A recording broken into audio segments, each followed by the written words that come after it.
Have you ever been deceived big time? Naranasan niyo na ba kumisan mag-invest sa isang scam pala? O kaya naranasan na ba ng mga dalaga na umibig sa isang binata tapos may asawa na pala? O kaya akala nyo ang anak nyo naka-enroll, yun pala puro lakwatsa, nasasayang yung pera. Deception is as old as Satan. And we have to understand why people get deceived. Bakit nga ba ang mga tao ay nadadaya? Heavenly Father, we thank you for who you are. We ask you, Father, to forgive our sins, cleanse us from all our iniquities. Nagkakamali kami, Panginoon, nagkakasala sa inyo. Patawarin niyo po kami. Punuin niyo kami ng inyong pag-ibig. Cleanse us with the blood of Jesus. Enable us to see you face to face. We ask you, Father, to be our speaker. Hindi po ang inyong lingkod, kundi kayo ang magsalita. Tuntungan nyo lang na inyong paa. At nawa, ang inyo pong karunungan, mapa sa amin. Magkaroon kami ng kaliwanagan, maunawaan ang aming sarili, ang aming kapwa, at maunawaan namin, Panginoon, yung kasalanan ng pandaraya. Speak to us powerfully, we ask you, Lord. Bless us, lift up your name, and help us see the truth. In the name of your Son, Jesus, we pray. Genesis 3, 1-6. The first classic deception recorded in Scripture. Now the serpent was more crafty than any of the wild animals the Lord God had made. He said to the woman, "Did God really say you must not eat from any tree in the garden?" The woman said to the serpent, "We may eat fruit from the trees in the garden, but God did say, you must not eat fruit from the tree that is in the middle of the garden, and you must not touch it, or you will die." "You will not surely die," the serpent said to the woman. "For God knows that when you eat of it, your eyes will be opened, and you will be like God, knowing good and evil."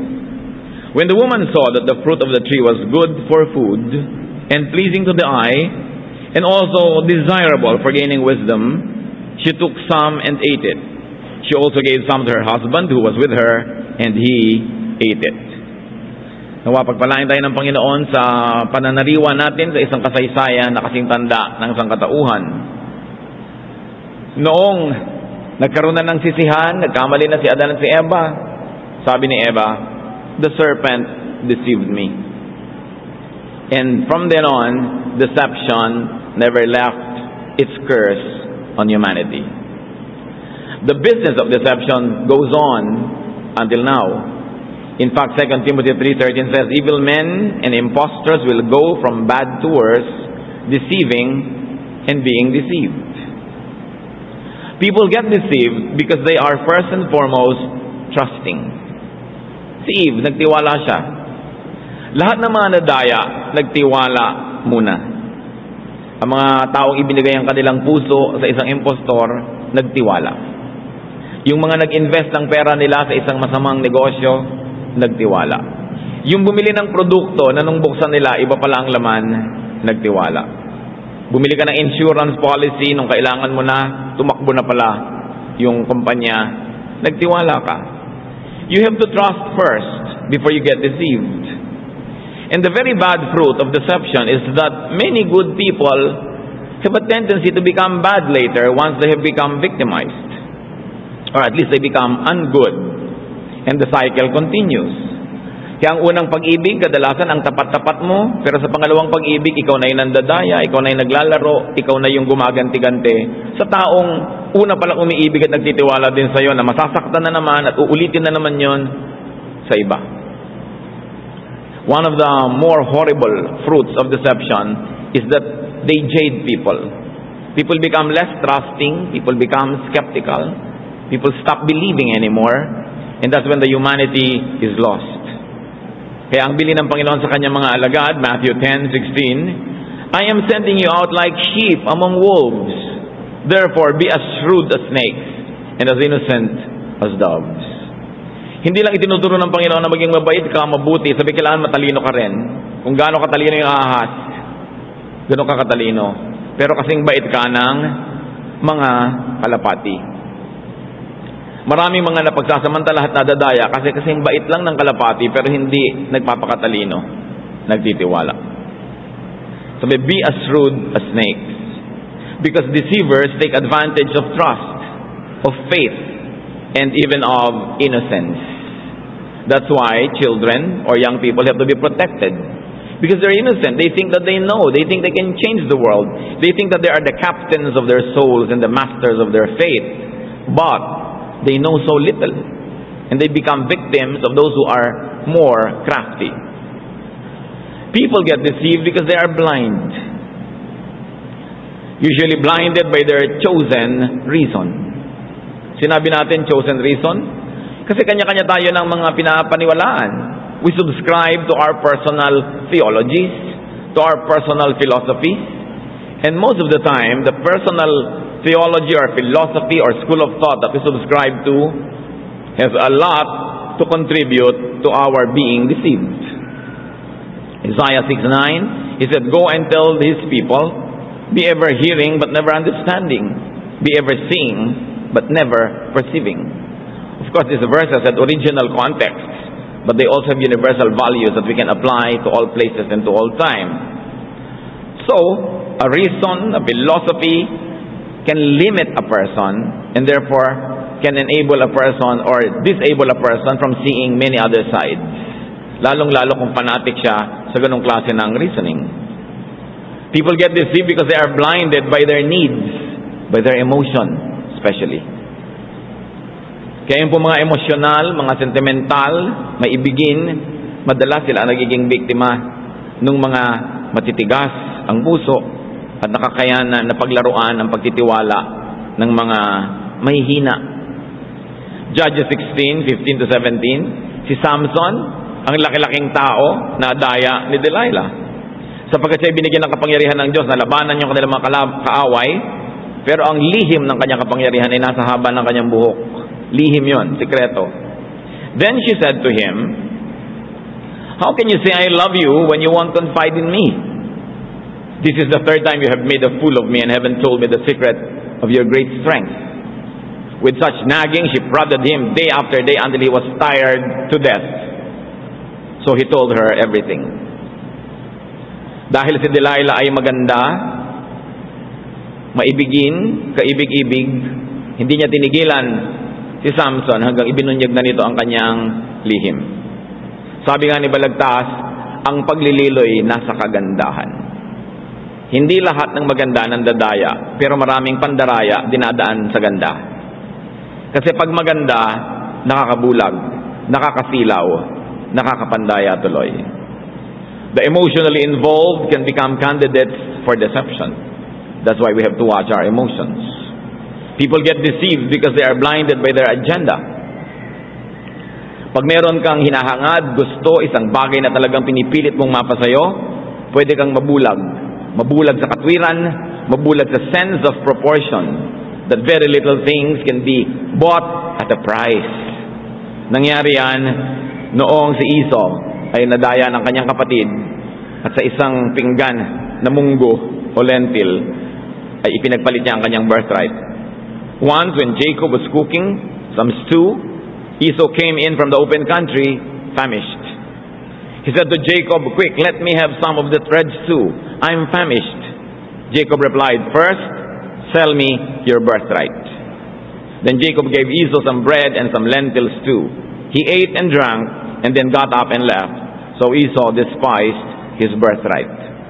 May nangangailangan ng konting pagkain, merong may hawak ng pagkain na yon, nakita nung may hawak na sobrang gutom yung kapatid, sabi niya, "Ibenta mo muna sa akin ang mga birthright mo bilang panganay."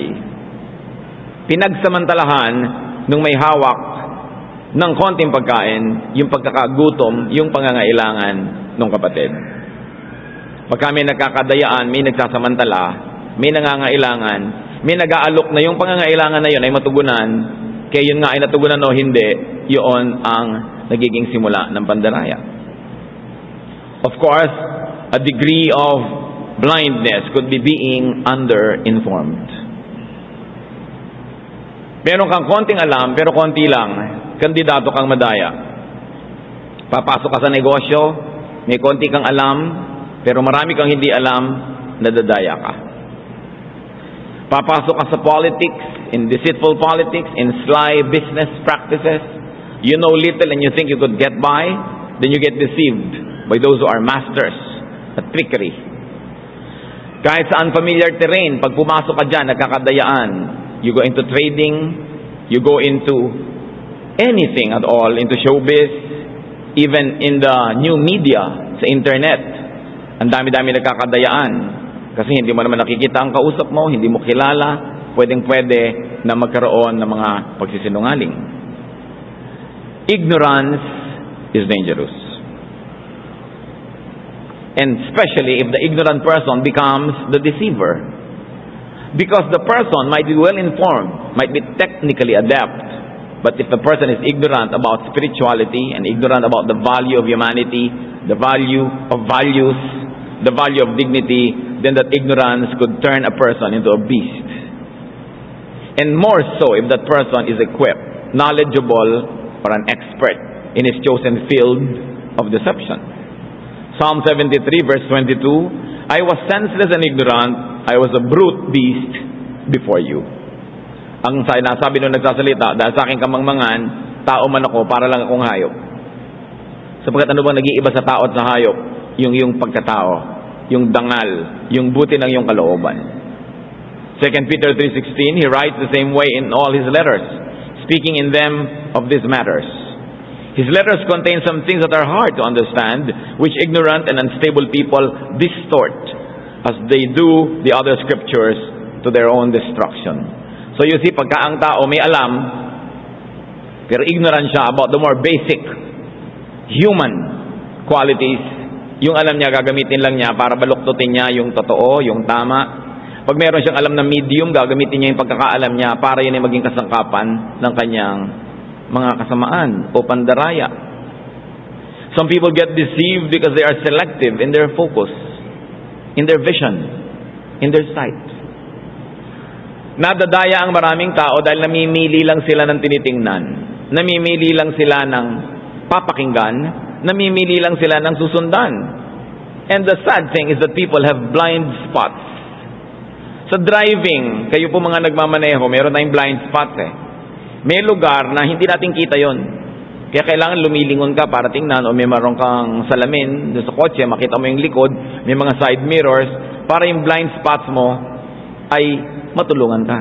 Matulungan ka sa iyong mga blind spots. People have blind spots. Maraming nanay, sino blind spots nila? Yung paboritong anak. Pagka yun ang nagkamali, tama lahat. Meron tayong mga blind spot, yung bisyo natin. Kahit hindi kumain o kapag load lang, kung yun ang blind spot mo. Kung ang blind spot nung iba, yung kanilang cellphone, kahit saksakin sila, patayin, barilin, hindi nila ibibigay. Kasi paano naman sila makakapagpadala ng muwa? Patayin mo na ako sa ibabaw na aking malamig na bangkay, makapagmuwa lang ako. So, may blind spots tayo mga tao. Ngayon yung mahilig sa pag-ibig, naghahanap ng pag-ibig, ng kahit konting pagtingin. Blind spot yan, at dyan napakaraming tao na napagsasamantalahan. 2 Timothy 4:3-4, when it comes to blind spot in belief or doctrine, for the time will come when men will not put up with sound doctrine. Instead, to suit their own desires, they will gather around them a great number of teachers to say what their itching ears want to hear. They will turn their ears away from the truth and turn aside to myths. So sa doctrine, may blind spot ang tao. Kaya nagkakagulo-gulo mga congregation, yung mga sari-sari mga religious organizations. Iisa yung Diyos, iisa yung Biblia. Bakit nagbabangay-bangayan? Kasi meron silang mga blind spots eh. Selective ang vision. Ito ang tingin namin dito, ito lang ang tama. Lahat ng hindi umaagree dito, mali. Going to hell, deceiver, satanic. So paano nga magkakasundo-sundo? Because we are selective even in our interpretation. Even in our hermeneutics, we can be very, very selective and we can have blind spots. People have blind spots in their emotion, especially in their desires. Desire is dangerous. People can get deceived because they are focused on their desires. Desire is not bad, but it muddles the issue, and desires can actually become a smoke screen, and deception can come in. Ang mga taong nadaya, kadalasan, naghangad muna. Nagkaroon ng paghahangad. Isang halimbawa sa 1 Timothy 6:9, paghahangad ng kayamanan. People who want to get rich fall into temptation and a trap and into many foolish and harmful desires that plunge men into ruin and destruction. Greed can lead people to become deceivers. Greed can corrupt morals. Kaya may nagnanakaw, kaya merong nandadaya, nanghuhuwad, kasi meron silang napapakinabang. Lalong-lalo kung nakatikim ng kaunting pakinabang sa paggawa ng mali, dadagdagan at dadagdagan kung ang puso ay talaga matigas. Pero kung ang puso naman ay may kalambutan din, matapos ang kaunting mga pag-isip-isip, ay nagbabagong loob. Ang tao may pag-asa. May pag-asa magbago. Ang mahalaga lang, nakikinig tayo sa ating budhi. Nakikinig tayo sa katwiran. At handa tayong ituwid ang liko, tapunan ng liwanag ang mga nasa dilim, at itama ang mali. Bakit po may mga tao na daraya? Because people are willing to be deceived. You might say, sino naman ang tao na willing ma-deceive? Lahat ng na-deceive, may willingness. Because people have free will. Lahat ng tao binigyan ng Diyos ng kakanyahan para magpasya sa kanyang sarili. Sometimes we are coerced into not exercising our free will, but you have a choice to exercise it or not. Sometimes you have to pay for your life or with your life. Sometimes you have to pay with money, with time, with effort, with inconvenience. But you may exercise your free will if you're willing to pay the price. So those who abandon their free will probably are actually after comfort or safety or a longer life. But you can have the choice. Joshua 24:15. But if serving the Lord seems undesirable to you, then choose for yourselves this day whom you will serve. But as for me and my household, we will serve the Lord. God who made heaven and earth still considers it optional for you to serve Him. Gusto mo ba o hindi? Hindi ka pinipilit. There are consequences when you serve God. There are also consequences when you don't. But it's your call. It's your choice. God doesn't impose on people because we were created in God's image. And one of the greatest reflections of that image is free will. Meron tayong free will. Personal will is sovereign. People make choices. Deuteronomy 30:19. This day I call heaven and earth as witnesses against you that I have set before you life and death, blessings and curses. Now choose life so that you and your children may live. Sinasabi dito, eto binibigyan ko kayo ng choice. Nasa harapan nyo, simple lang ang choices. Death or life, blessing or curse. Pipili ka, paggawa ng tama o paggawa ng mali. Pagdaraya o pagsasabi ng totoo. Pagpapakumbaba o pagyayabang. Pipili ka lang. At sabi dito, nawa, piliin nyo yung tama. Choose life. Para sa inyo at para sa inyong mga anak. Para sa inyong mga mahal sa buhay. Napakalaking pananagutan, mga kapatid, ang gumawa ng mali, yung mandaya. Kasi kung sa blessing, nabe-bless ka, nabe-bless na yung mga anak, ang iyong pamilya, ganon din sa sumpa. Pag naisumpa ka dahil sa iyong mga ginagawang mali, ikaw, ang mga mahal mo sa buhay, pamilya mo, madaramay. Meron tayong pananagutan sa mga mahal natin sa buhay na magpakatino, magpakatao, magpakatotoo. Kasi pagka hindi natin yun ginawa, madadamay sila sa mga bunga ng ating mga pagkakamali. Lalo't-lalot sinasadya ang mga pagkakamali na yon. In deception, the victim must also agree to be victimized. People must agree. People must will to be deceived. Except that sometimes the deception is so skillful, hindi mo napansin na ibigay mo na pala yung consent mo. You may be a victim of very skillful play that you do not notice completely. You are not aware that you are already giving your consent. That's why we have to be very, very careful. Be sober. You have to be sober.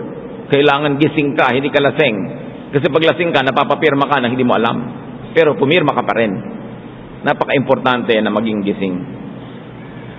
Tayo ay nadadaya dahil meron din tayong pagpili na inilalagay natin ang ating sarili sa lugar na pwede tayong madaya. Kung tutusin, bagamat hindi naman talaga ikaw yung may kasalanan, kahit paano meron kang pananagutan pag nadaya ka. Mas maliit lang nga yung pananagutan mo kaysa doon sa nandaya. James 1:14, but each one is tempted when by his own evil desire he is dragged away and enticed. May pananagutan ang parehong partido. People get deceived because they are hard-headed. Nadadaya ang maraming matitigas ang ulo. Ayaw makinig. Jeremiah 7:23-24, but I gave them this command, but they did not listen or pay attention. Instead, they followed the stubborn inclinations of their hearts. Maraming kapahamakan na naghihintay sa mga taong matitigas ang ulo, ayaw makinig sa katwiran, ayaw makinig sa mga may malasakit sa kanila. At dahil sa mga binanggit nating mga dahilan, nagiging matigas ang ulo ng tao.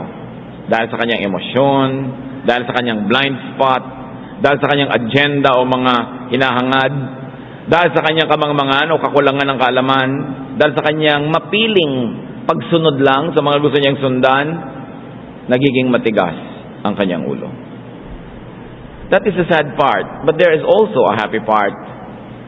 Because people can avoid or at least minimize being deceived. One is by opening their eyes. May mata ka naman, di buksan mo. May isip ka naman, hindi gamitin. Nasaktan kang minsan, iwasan mo ng masaktan uli. At kung masaktan ka man uli, dapat hindi na kasing grabe nung una. Kasi natuto ka na. 1 John 4:1, dear friends, do not believe every spirit, but test the spirits to see whether they are from God. Because many false prophets have gone out into the world. Not only false prophets, false teachers, false businesses, false business partners, false sweethearts, false friends, maraming huwad. Matsipag si Satanas. Patuloy siya nagre-recruit ng mga makakasama niya sa enterprise ng pandaraya. That's why we have to open our eyes. Sanaying tumingin sa mga hindi dating pinagtititingnan. Alamin ang mga dating hindi alam. Lalo't lalo doon sa mga areas na yun tayo nadadaya. Do your research. Kailangan informed ang mga ginagawa natin. We learn from every lonely day. We learn from every lonely day of people around us. We don't have to experience all the lonelinesses. We just have to vicariously experience them through people we know. Nakikinig tayo sa mga kwento ng mga tao, nakikinig tayo sa mga nangyayari sa kanila, at nang sa ganon, yung mga pait na kanilang mga dinaranas, mga sugat na kanilang dinatamo, ay maiwasan natin. Kailangang talasan ng mata, dagdagan ang pagmamatsyag at pag-aaral. Luke 11:34-35, your eye is the lamp of your body. When your eyes are good, your whole body also is full of light. But when they are bad, your body also is full of darkness. See to it then that the light within you is not darkness. Kailangan ng tao gising. May kasabihan sa Tagalog, ang tulog na hipon dinadala ng agos. Tulog ka hindi ka nakakalangoy. Habang tayo naman, mga kapatid, ay kailangan maging matalino, huwag naman nating sobrang talinuhan na wala na tayong pinaniniwalaan. Wala na tayong inaasahan. Let us strive for wisdom, but let us not be jaded to the point that we no longer believe in anything. Belief is one of the greatest gifts of God to people. Without belief, without faith, life can become meaningless and dull. Because we are energized by faith, we are inspired by what and who we believe in. Just be selective in who to believe in. But don't stop believing. There will also be a great soul around you that's worth believing, worth loving, worth caring for, even if 100 people had already hurt you. Do not try to make John pay for all the debts of Peter. Ganyan din sa pag-ibig eh. Pag nabigo ka na, nangyayari, magaan na lang ang pagtingin mo sa pag-ibig, nilalaro mo na lang lahat yung kasunod. Mga kapatid, huwag niyong sisingilin si Juan sa utang ni Pedro. Ang mga tao, iba-iba. Huwag nating gagantihan yung isang tao sa kasalanan ng ibang tao. Kailangan ipaglaban natin yung pagiging tao natin. Tao tayo eh. Hindi na tayo tao pag hindi na tayo marunong magmahal, umibig, manalig, umasa. Huwag niyong hahayaan na yung pananalig, pag-ibig, pag-asa, patayin ng inyong mga sad experiences. Kaya yung mga nandadaya, hindi lang nila pinapatay yung katawan ng dinaya nila, hindi lang nila pinapatay yung isip, pinapatay nila yung puso, pinapatay nila yung pananalig, yung pagmamahal, yung pagtitiwala. Kaya nandyan yung tao naglalakad, humihinga, nabubuhay, pero malaking nabawa sa kanyang pagkatao. Ito ang malaking nananakaw ng mga mandaraya sa kanilang kapwa-tao. Ninanakawan nila ng pananalig, ninanakawan nila ng pag-asa. People can avoid and minimize being deceived by knowing and by learning more. Kailangan mag-aral. Proverbs 24:5, a wise man has great power, and a man of knowledge increases strength. We can avoid and minimize being deceived by seeing the other side. Kailangan tinitingnan din natin yung kabilang punto de vista. Kahit gaano ka kumbinsido sa iyong paniniwala, sa iyong inaasahan, sa iyong sinusundan-sundan, bigyan mo ng lugar ang isip mo, kapatid, na suriin, tingnan, pakinggan din yung kabilang partido. We should broaden our horizon and our point of view. Maging sa paglilitis, yung patotoo ng isang witness, hindi sapat sa mga batas ng Israel. Isa lang yun eh. Isa lang yung nanira, naniwala ka na. E paano kung mali siya? O paano kung meron siyang masamang agenda, kaya siya naninira? Deuteronomy 19:15, one witness is not enough to convict a man accused of any crime or offense he may have committed. A matter must be established by the testimony of 2 or 3 witnesses. So sa mga pinipirmahan nating kontrata, witnesses, 2 yan at least. So kung may nagsasabi sa inyo, ito magandang negosyo, humanap ka naman ng sasabihin ng iba. Anong sabi ng iba? Makinig ka rin sa ibang mga witness. Mag-research ka. May nag-aalok sa ng pag-ibig, papakasalan ka sa lahat ng simbahan. Mag-research ka muna. Baka meron kang kakilala, pinsang mong buo, napakasalan na rin pala. Kaya mahalaga ang tao, hindi ora-orada na sumusugod, sinusunod ang emosyon. Especially when it comes to gossip or character assassination, mga kapatid, huwag kayong naniniwala agad. Kailangan marami kayong marinig. Maraming balita ay hindi totoo. At kung totoo, may marami ang dagdag. Kailangan meron tayong panunuri. We can avoid and minimize being deceived by listening to others. Kailangan mabalance tayo, makikinig tayo sa iba. Proverbs 15:22, plans fail for lack of counsel, but with many advisors, they succeed. We should listen to dissenting opinions. Bisan ayaw nating nakikinig tayo doon sa kontrabida eh. Doon sa laging iba ang pananaw. Pero kadalasan, yun ang magbubukas ng isip natin sa mga bagay na naging bulag na tayo. 1 Kings 22:5-8. But Jehoshaphat also said to the king of Israel, first seek the counsel of the Lord. And if the Lord of course says no, then no. If yes, then yes. No matter what we feel, no matter what we think, we should listen to the Lord. We can avoid losses by listening to the wise. Yung wise nung araw, wise ka lang sa accumulation of knowledge and application of it in life. Ngayon, pwede na rin wise yung sobrang daming skills to the point that they may be able to appropriate that knowledge to help you make a good decision. Sa business, saan man. Proverbs 13:14, the teaching of the wise is the fountain of life, turning a man from the snares of death. Napakayaman mong tao kung meron kang kakilala o kaibigan na magaling magpayo. Dahil ililigtas ka niya sa marami mga panganib, ililigtas ka niya sa marami mga kalugihan, at tuturuan ka pa niya na makatagpo ng tunay na kayamanan sa buhay. Proverbs 14:3, a full stalk brings a rod to his back, but the lips of the wise protect them. Mahalaga. You develop friendship. Sino bang gusto niyong friend? Sikat, mayaman. Napakahalaga, meron kang kaibigan na marunong. Yung pag nagbuka ang bibig, lumiliwanag ang madilim. Tumutuwid ang liko. Nakakalas yung mga buhol. Gumaganda yung pangit. Tumatalino ang mangmang. Yun ang masarap na kaibigan. People can avoid and minimize being deceived by refusing to be deceived. Pwede tayong tumanggi na madaya. Ngayon, nadaya na kayo, hindi nyo alam nung una, at alam nyo na ngayon, tumanggi na kayo. Na ipagpatuloy pa ang kadayaan. James 1:16, don't be deceived, my dear brothers. So malinaw, pwede ka palang tumanggi. We can avoid and minimize being deceived by being teachable, being changeable. Ang tao mahalaga, nakikinig sa turo.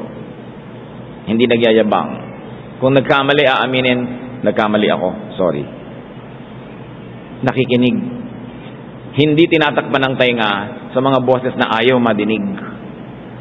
Kadalasan yung pinakalalakas na kapangyarihan, madidinig natin dun sa hindi natin kakampi. Kasi hindi sila nagsasaalang-alang ng ating mga kagustuhan. You must listen to your critics because sometimes the most profound truth will be found in their mouths, not in the mouth of your friends that adore you. It is important to hear even the unpleasant, if such unpleasantness will wake us up to wisdom. Proverbs 4:13, hold on to instruction, do not let it go. Guard it well, for it is your life. Mahalaga yon. Mistakes lead to huge losses of time, of talent, of treasure. That's why we should avoid repeating mistakes. Sabi nga sa Merchant of Venice, will you allow the same serpent sting you twice? Magpapatuklaw ka ba ng 2 beses sa iisang ahas? Natuklaw ka na, kailangan ka matuto. Kung ganun at natuto ka, hindi sayang yung unang pagkakatuklaw because it leaves you wiser. Kung minsan, mahal nga ang tuition fee. Nagkamali ka, na 1, 2, 3 ka, nagkagastos ka ng 100,000. Ang mahal. Pero tuition fee mo yon, dapat na lang hindi maulit. Kung natuto ka, sulit na rin yon. Nagkamali ka ng desisyon na wala ang buong negosyo mo, 5 million, 10 million. Habang hindi pa nawawala ang iyong runong, ang iyong buhay at ang iyong bait, maibabalik yan ng Panginoon. Baguhin mo lang ang iyong pamamaraan.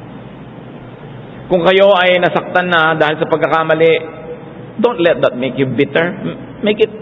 You should be better, not bitter, from such experiences. Just treat it as your tuition fee. That you spend so much time, talent, and energy to pay for 1 grain of wisdom. And when that wisdom is applied to the rest of your life, what you have paid in terms of pain or sorrow, or even financial payment and losses, will be well worth it. Hindi pinag-uusapan na nagkamali. Nagkakamali lahat ng tao. Ang pinag-uusapan, nadaya ka man, anong natutunan mo? Paano ka naging mas mabuting tao dahil doon? Tiyakin natin na hindi tayo nagiging masama o mas masama dahil gusto lang natin gumanti sa mundo. Pag tayo ay nadaya, at dahil nadaya tayo, magiging mandaraya na rin tayo, sobra yung pinagtagumpay si Satanas. Pag may gumagawa ng mali sa inyo at na-recruit niya kayo sa paggawa ng mali dahil kayo nasaktan at gusto niyong gumanti, sobrang tagumpay ang ibinibigay niyo sa kasamaan. Kailangan sugpuin, labanan. At kailangan, tulad ng ating sinasabi, maging matalino. Lies often come dressed as truth. Wala namang kasinungalingan na dumarating ng hubad, di nabisto mo kasinungalingan, nagbibihes. Imposters wear costumes. They have props. They have a good script. They have a consistent storyline so they can successfully deceive. That's why we have to watch out. Even in doctrine, even in teaching, Matthew 24:24, for false Christs and false prophets will appear and perform great signs and miracles to deceive even the elect, if it were possible. Kahit yung mga pinili ng Diyos, mga pinagpala ng Diyos, dadayain ni Satanas hanggat kaya niya. So nadadaya talaga tayo kahit kay super talino, may 5 PhD, may edad na kayo, marami na kayong karanasan, nakakasingit pa rin yung mga kadayaan. Nangyayari. Ang mahalaga lang tulad ng pinapaulit-ulit natin, learn your lesson and get on with life. So be careful about lies. Because counterfeit usually appear to be genuine. Meron ba namang huwad na pera na ibang-iba yung kulay, iba-iba yung size? Siyempre, kailangan kamukha ng totoo. Lahat ng pandaraya, kailangan mukhang totoo. Therefore, we have to be careful with appearances. Pag-ingatan yung nakikita ng mata, doon tayo dinadaya. Sabi sa pandaraya kay Eva, but when she saw that the fruit was good to the eyes, magandang tingnan, good for food, masarap kainin, and to be desired to make one wise, magpapataas lang yung status sa buhay, she took it and ate. Nakakita ka na maganda, gusto mong pitasin, pinaghangaran mo, ang ganda-ganda pala, pero nasa likod, pandaraya. 2 Corinthians 11:14, and no wonder, for Satan himself masquerades as an angel of light. Bakit daw nakakapandaya si Satanas? Kasi siya nagpapanggap na anghel ng kaliwanagan. Alam nga namang dumating si Satanas sa inyo, sabihin, hello, ako si Satan, yayayain kita, sasama ka ba? Pero siyempre, hello, ako si magandang babae, sumama ka. Hello, ako si magandang lalaki, sumama ka. Sama ka naman dahil maganda. Kailangan yung mandaraya maganda. Bagamat yung hindi magaganda, nakakapandaya pa rin, no? Nakakasingit pa rin. Lalo ang maganda. Sabi ng isang awitin natin, pag-ingatan ang ganda. Kaya kailangan, pag nakakita ka ng maganda, huwag ka agad sumunod. Mag-isip ka muna. Tayo, ako, kayo, nagiging biktima niyan. Matuto tayo. So careful with disguises and careful with stolen identities. Lalo ngayon, in the internet age, mga kapatid, kahit naman sino yung kausap mo sa kabilang line, sabihin niya siya si Cleopatra, siya si Julius Caesar, siya si Jose Rizal, mapapatunayan mo ba? Di mo alam. Kaya mas maingat ka sa mga bagong mga medium or media, sa mga bagong pamamaraan ng communication. At hindi ko muna dinig mo halimbawa yung boses ng asawa mo na humahaling-halinghing dahil meron siyang kasiping na iba, maniniwala ka na agad kasi pwedeng dayain niya ng technology. Sobrang technology ngayon. Pwedeng gamitin sa napakaganda, pwede rin gamitin sa napakapangit. That's why the Bible tells us to test every spirit. May nadinig ka, huwag ka maniwala agad. May nagpasa ng message, hindi mo kailangan maniwala agad. May nakita kang film clip, hindi mo kailangan maniwala agad kasi nadadaya lahat ng technology.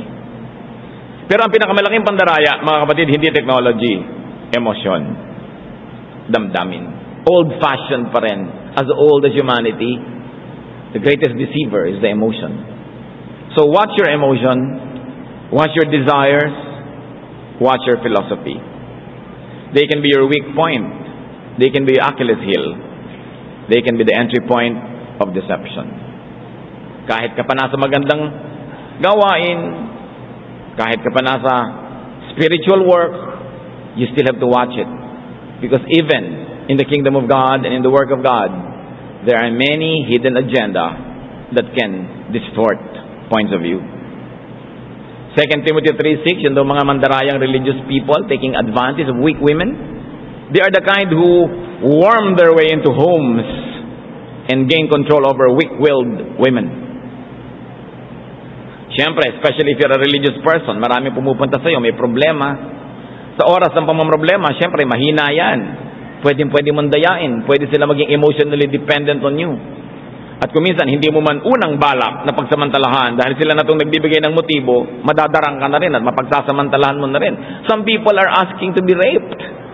Some people are asking to be abused. Some people with their behavior are actually asking that you do evil things to them. But their asking is no excuse for you to comply. Hindi ko mo ikay pinagbubuksan ng pinto, ipapasok ka na. Hindi ko mo bukas, ay papasukin mo. Hindi ko mo mahina, ay pangingibabawan mo na. So we should identify in our lives deceitful people, deceitful situations, and deceitful things. Nakakalat yan. Ang bilin sa 1 Peter 5:8, be self-controlled and alert. Your enemy, the devil, prowls around like a roaring lion, looking for someone to devour. Kailangan magmatsyag, sapagkat parang leon si Satanas, naghahanap ng papananghalianin. Kailangan hindi ikaw maging kandidato doon. Now, very importantly, very importantly, do not be the deceiver. Kung tayo nadadaya, huwag tayo ang mandaya. Leviticus 19:11, do not deceive one another. Kung minsan hindi natin nakokontrol na tayo nadadaya, pero kaya niyong kontrolin kung kayo ang mandadaya. Pwede niyong itigil yan. Pwede niyong huwag gawin yan. Do not deceive others. And if you have deceived others, especially big time, repent. Repent. Change ways. God forgives. God heals. God restores. Kung meron tayong mga nasadadaya, nagawang mga pandaraya, pagsisihan yan. Mga asawa, kayo ay dapat tapat sa inyong mga asawa. Kung kayo nandadaya, tigilan yan. Pagsisihan. Baguhin ang paraan. Mga anak, dapat matapat sa mga magulang, pinag-aaral, mag-aral. Mga kaibigan, matapat. Business partners, matapat. Kung kayo merchant, dapat matapat kayo. Bumibili sa inyo na 1 kilong asukal, dapat 1 kilo, hindi dapat kulang na 1 guhit yan. Nagtitinda kayo ng tela, dapat tama sa sukat. Matapat. Every transaction is an exercise in faith. Huwag niyong sirain ang pananalig ng tao sa patuloy nating mga pandaraya. We should repent. And true repentance restores. Sabi nitong si Zacchaeus, kung may nadaya man ako noon, isosoli ko yung dinaya ko, papalitan ko, babayaran ko, dadagdagan ko pa, para para sa damages. Hindi sapat to say I'm sorry. Kailangan magbayad tayo. Kailangan ibalik natin ang ating mga ninakaw, ang ating mga pinagsamantalahan. Hindi man agad-agad ay pagsisikapan natin yon. Kung tunay tayo na nagsisisi. Kung tunay tayong sorry, we don't say just sorry, say I'll pay you. Nasaktan kita, ipapagamot kita, papa-hospital kita, bibigyan pa kita ng baon. Dinaya kita sa negosyo, itinakbo kong pera mo, I'm sorry, pero basta nagkapera na ako, babayaran uli kita. Hindi sorry lang. Ang tunay na pagsisisi, nagbabayad. Very importantly, aside from not deceiving others, do not deceive yourself. Kung gumagawa tayo ng mali, huwag niyo i-justify. Huwag niyo sabihin, ginawa naman kita ng mali kasi you're asking for it. Kasi naman, ayan, naka-shorts ka, hindi tayo tuloy kita. I mean, bakit mo sisisihin doon sa taong baka walang maisuot na mas mahaba? Kasi naman, ikaw mapagbigay, so pinagsamantalahan kita, bakit siya ang sisisihin mo doon, ikaw itong gumawa? Kailangan, totoo tayo sa sarili natin, aminin natin ating mga pagkakamali. Kasi hindi natin maitutuwid hanggang hindi tayo nagsisimulang aminin talaga yun ng buong buo. And when you get deceived, learn, synthesize, apply wisdom, continue to believe. This time, just wiser. Do not be jaded. Do not be desensitized too much to the point that you might stop feeling. Huwag tayong masyadong kalyuhin na wala na tayong maramdaman. Yung damdamin ang naghihiwalay sa atin sa mga hayop. Kailangan tayong mabuhay. Kaya nga ang ganda rin sa sabing, mabuhay. Mabuhay ka, ibig sabihin nararamdaman ka. And you take risks pa rin kahit nasaktan ka na. Umiibig ka pa rin kahit nabigo ka na. Habang humihinga ka, meron kang inaasahan. Yun ang nagpapaganda ng buhay. Damdamin. Huwag patayin ang damdamin ng kapwa sa pamamagitan ng pagsasamantala sa kanila. At kung nasaktan natin, buhayin natin muli, i-revive, i-restore. Napakahalaga. Maiksi ang buhay, mga kapatid. Gaano kaiksi ang buhay? Ang iksi. Sabi sa Bible, life is a mist. Para lang usok, sandali wala na. Sinasayang natin kung ating ipinamumuhay sa kadayaan. Kung sa halip ng mga kaibigan ng ating nakukuha sa buhay, kaaway. Kung sa halip na natutuwa tayong maraming gusto tayong hanapin para tayo regaluhan, baka dahil gusto tayong paghigantihan. Kahit langgam, nakakagat, nakakasakit. At bawat tao na dinadaya mo sinasaktan, potential yan, nasaktan ka rin. Kaya huwag natin ginagawa yon. Bawat isang taong minamahal naman natin, pwede tayong mahalin din. Ibigin, tulungan. Napakalaki ng planeta, napakaraming pagpapala na inilagay ang Diyos dyan para kasya sa ating lahat. Hindi natin kailangang dayain ng kapwa para lang tayo may kainin. Hindi yun totoo. Pandaraya ni Satanas yun. Kaya naman kung nanakaw kasi nagugutom kami. Hindi natin kailangang pumatay para lang mabuhay. Hindi tayo hayop. Tayo'y tao. Yung mga hayop, kailangan nilang pumatay ng kapwa para mabuhay. Yung leon, kakainin kanya para siya may kainin. Tao tayo eh. Iba tayo. Hindi kailangan na dahil lang mahirap tayo, excuse na natin para magsamantala tayo sa iba. Hindi kailangan yon. Naglagay ang Diyos ng sapat na biyaya dito sa planetang ito para makita ng lahat ng nagsisikap, nagtatrabaho, nananalig. Kailangan malinis ang ating kinakain, hindi marumi. Kung may isinusuot tayong maganda, hindi nakaw, pinaghirapan. Kung meron tayong tinatamasang pag-ibig, hindi ninakaw na pag-ibig, hindi dinayang pag-ibig, kundi buong katapatan at sa hirap natin, pawis at pagsisikap, we won that love. Tao tayo. Napakahalagang intindihin yon. Pagka nakikita natin yung mga halaman, yung mga hayop, punong-puno ng deception.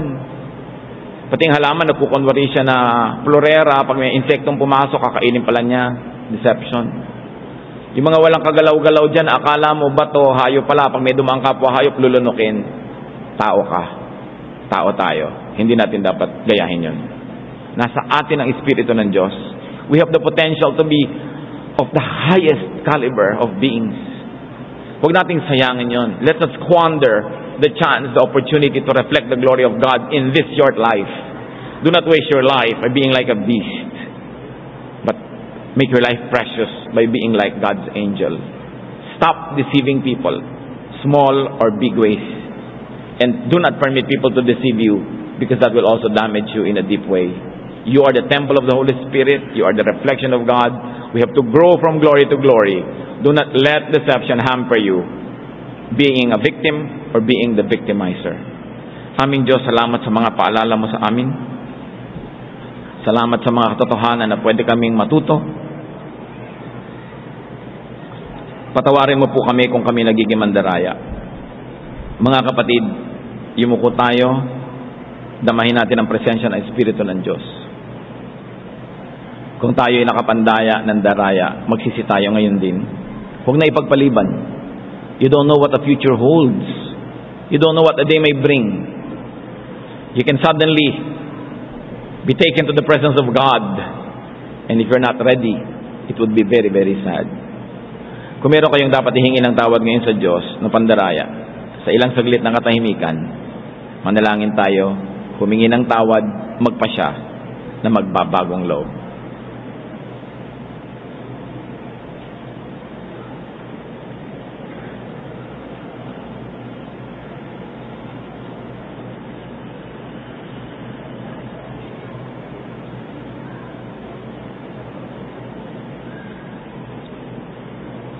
At kung kayo naman yung nadaya, ask God for wisdom so that you may not always become a victim. But more than that, ask God for grace that you may forgive. Minsan mahirap, masakit magpatawad, pero yun lang ang tama at tanging daan. Kaya mga kapatid, this time, let's bow still the presence of the Lord. Kung masama ang loob nyo, galit kayo sa nandaya sa inyo, patawarin nyo na ngayon. Ngayon na, wag na bukas, wag na next week. Patawarin nyo na. Tayo man nagkakasala sa Diyos, humihingi din tayo ng tawad.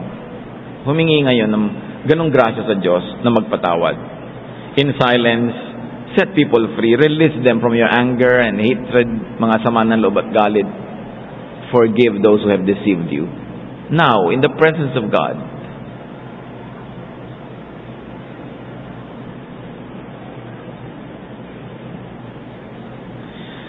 salamat, Ama, dahil may pagkakataon kaming isipin, may pagkakataon kaming humingi ng tawad at magpatawad. Turuan niyo po kami ng mahalagang lesson sa buhay. Nang nalalabi pa namin mga araw, maipamuhay namin sa katotohanan, sa kalinisan. Magbulay-bulay pa tayo mga kapatid sa ilang saglit. Continue to be bowed in silence before the Lord and let the Spirit minister to you in a very special, personal way.